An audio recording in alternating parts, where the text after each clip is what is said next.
Have you ever walked alone at night? I go out to see my girlfriend quite often once it gets late enough for everyone to be asleep. It's only about an hour's walk from my house to hers, and on the way, closer to her place and mine, there's a bridge. I never knew what it was about it, but it always felt like I was being stalked or hunted when I crossed it at night. She felt the same way. Neither of us like passing it, but I do it so she won't have to. 9 out of 10 times at least. And the few times that she does cross it alone, I always make her call me. My girlfriend and I are teenagers.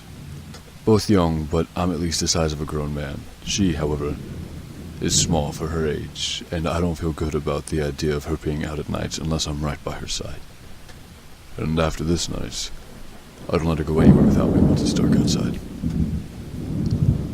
About a week ago, I went over to her place about 10:45, a normal time for me to be leaving to hang out with her until 5 in the morning. It was dark from all the clouds and a bit rainy here and there.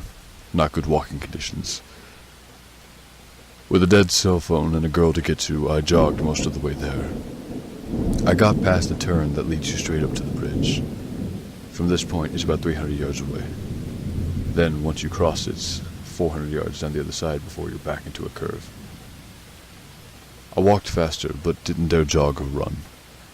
You need to be able to hear if anything's close, and as always, the last 50 feet before touching the bridge itself, I couldn't be sure enough that there was nothing behind me, looking back over each shoulder at least 20 times. It feels so much like you're being watched.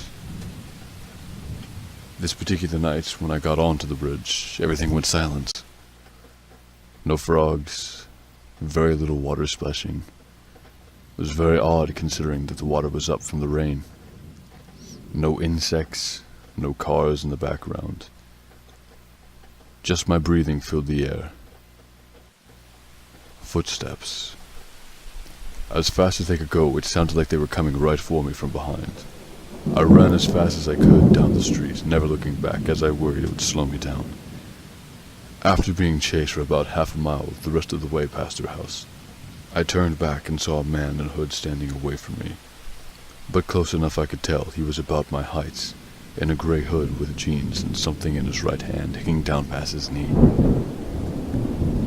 I obviously didn't walk to my girlfriend's front door and start banging on it. I walked right past her house so that he'd have no idea where she lived.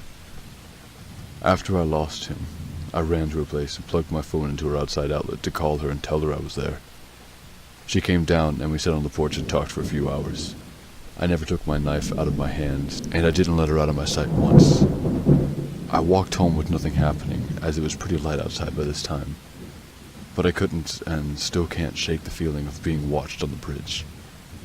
And now I know there really is someone there at night, looking on to passerbys like us. Her and I take back roads now.